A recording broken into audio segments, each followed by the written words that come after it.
What time is it? About 11 a.m. Good job today, sir.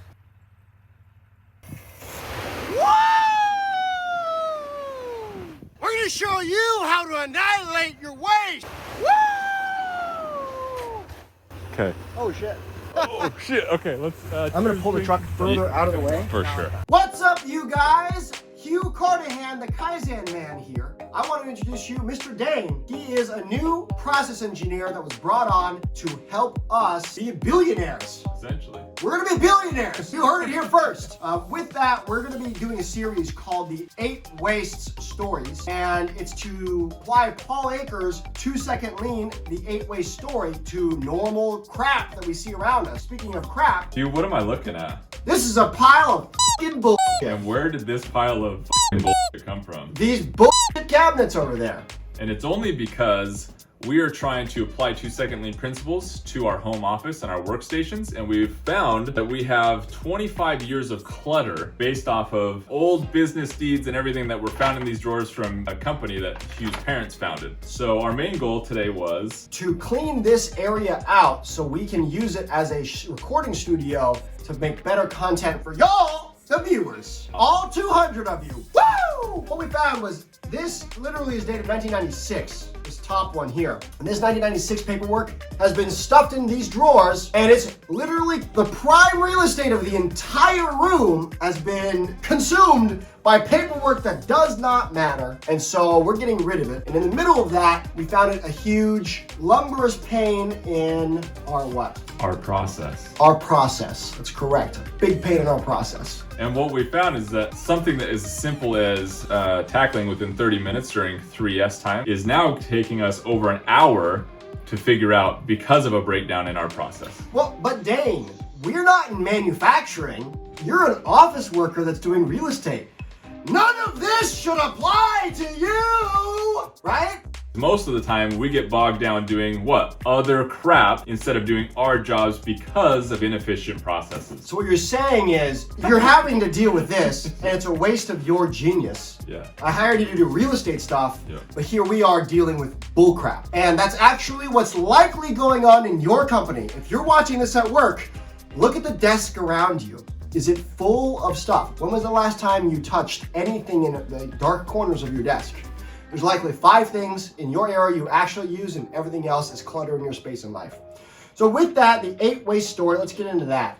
When was the last time you were hanging out with a buddy and then that buddy told you something and you were like, hey, yo, bitch, I told you that 2 weeks ago. Why are you telling it to me like you were the one that came up with that information? All the time. So you remember the information, but you don't remember who or where told you that thing. So we're gonna apply that hack that we have in our brains. We're gonna use that and we're going to weaponize that to learn stuff. Yeah, Hugh, what is the 8 waste story? So the 8 waste story, you guys should be able to see. Can you identify what are the 8 wastes? What components make up the 8 wastes? So really quickly, a quick rundown is going to be, it starts with overproduction, which means part A is producing something that part B can't handle. So if part A produces 5 things, but part B can only handle 2 things, then there are 3 units of overproduction. Then there's transportation. After you've made that many stuff, you have to transport it somewhere. After you transport it somewhere, you have inventory to deal with. You gotta find a place to put it. You gotta keep it dry. You gotta keep it wet, whatever it is.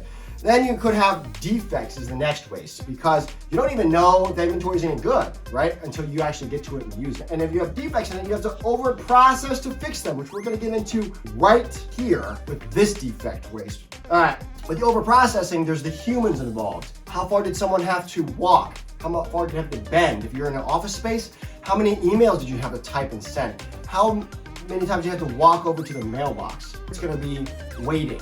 What's waiting? Everything past it's waiting, we're waiting, and then the last thing is wasted employee genius. 1, making everybody, us, deal with this stuff, number 1. Number 2, if we don't ever train people, then those people don't know how to help themselves, and then what?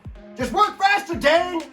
But don't improve anything? That's not a good way to set up your employees or your process engineers for success. So describe to me, how is this overproduction?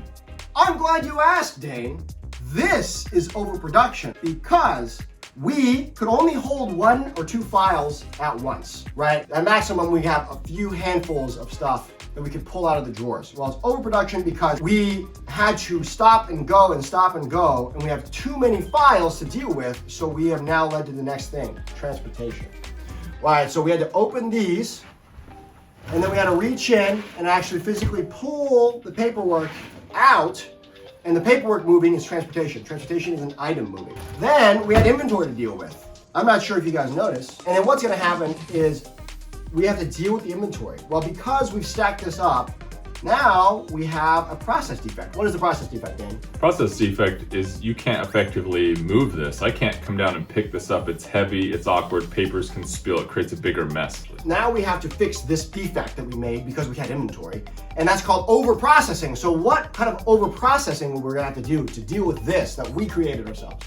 Essentially, what could have been a 1 second fix, I now have to go find another box to put down to create a solution for the situation. After that, there's the motion aspect, right? Motion is defined as the human being moving, right? Transportation is stuffs moving.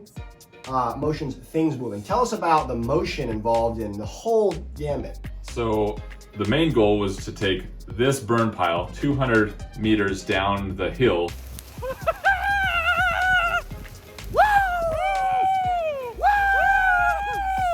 so that we can burn it, right? No more keeping all this excess inventory. But where we get held up is the motion it takes to take it from this drawer, myself, reaching, bending, kneeling, putting it in this box, I now have to replicate to put it in a box that I also have to go get that could have been right next to it and saved probably 20 minutes of time. Right. And then the next one is gonna be waiting. Well, what is waiting in this situation? I'm waiting, you're waiting, this is waiting to be burned and moved to the next And place. it's waiting for us to fix the defect, Right. right? Okay, and then the customers ultimately, you guys viewing, all 200 of you, woo! You guys are waiting for us to have a good studio space so we can provide better content to you. And the last bit is waste of employee genius. You look like a genius to me. True story. So how is this wasting your genius? So a few things, and we had talked about it earlier. I'm being paid to run real estate deals, but now I'm spending my time worrying about a burn pile that we cannot physically move 200 meters down the hill because of defects in process. Outside of that, the extra time that it took just to do this and shoot this video is time that I could have been spent locking down our next billion-dollar deal. The other unmentioned portion is, one, we have to deal with it, right? You're asking your employees, you hired them to do something, cut something, build a car, do your accounting, but they're actually spending their time doing other things. That's why this is so applicable. But the second one is if we never train our process engineers and don't develop them, they can't fix their own problems, and we're forcing them as business owners to deal with our crappy processes. So instead, we're gonna train you guys and let you guys have the authority to solve your own problems. Can I point something out? You sure can. Who Dane. created this mess today? I created this And mess. who identified the problem? And Mr. Dane here, after one training session, was like, whoa, seems like some overproduction's going on here. And so we stopped and shot this video. So here we are. Hugh Carnahan, the Kaizen man, is creating messes. We want to show you how I am not perfect, that we all are constantly doing stuff that can use improvements In your daily lives. If we had multiple boxes and a two-wheel dolly, we could have cleared this out probably in 20 minutes. Comment down below what you guys would have done to prevent this kind of stuff from happening in the first place. So if you like this kind of content, or if you think that someone would benefit from it, please share it with them. It really helps the channel out. And identify one thing down below that is similar to this situation, but in your specific situation.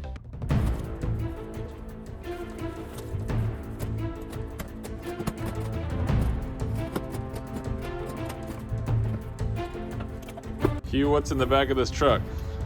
All the waste! We're getting rid of it. And where are we taking it? We're gonna take it 200 meters down the bottom of the hill to the burn pile.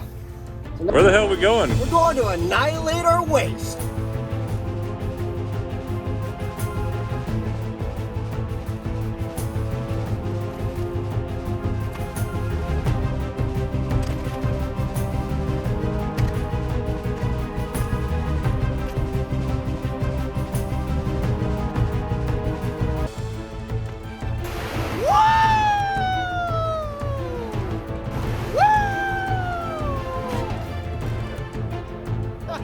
Okay.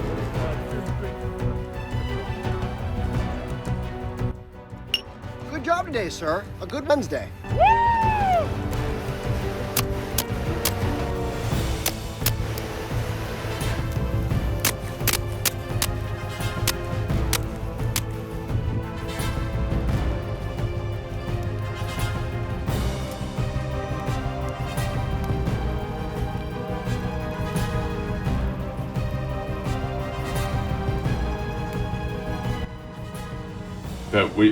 Yep. That helped. Thanks for tuning in. What's the end on these? This is the end. Like and subscribe.